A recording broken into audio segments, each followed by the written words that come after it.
Morning friends, আজি ৰাতিপুৱাই লাগি আছোঁ মই চিকালো ফুলৰ পাত কাটাৰ কাৰণে। চাওক এইবিলাক বেক কেমেৰা কৰি দেখুৱাই আছোঁ আপোনালোক ভালকৈ।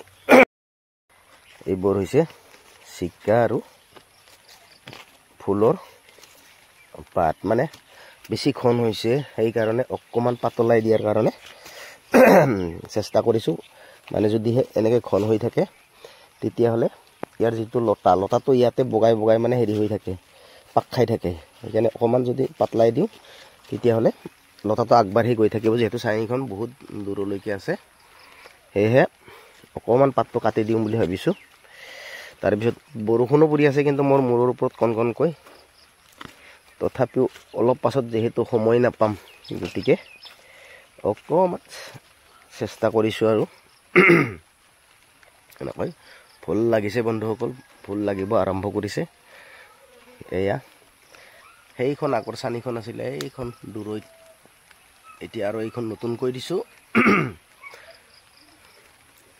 এইখন মানে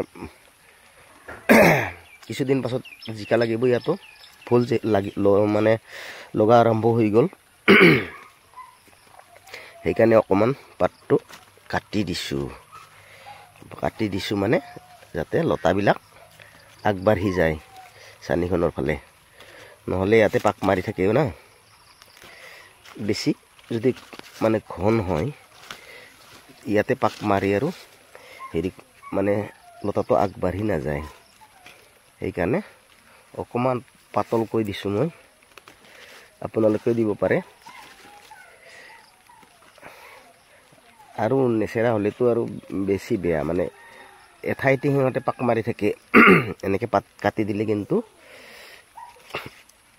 বস্তুটো ভাল হয়, এনেকৈ আগবাঢ়ি গৈ থাকিব। এতিয়া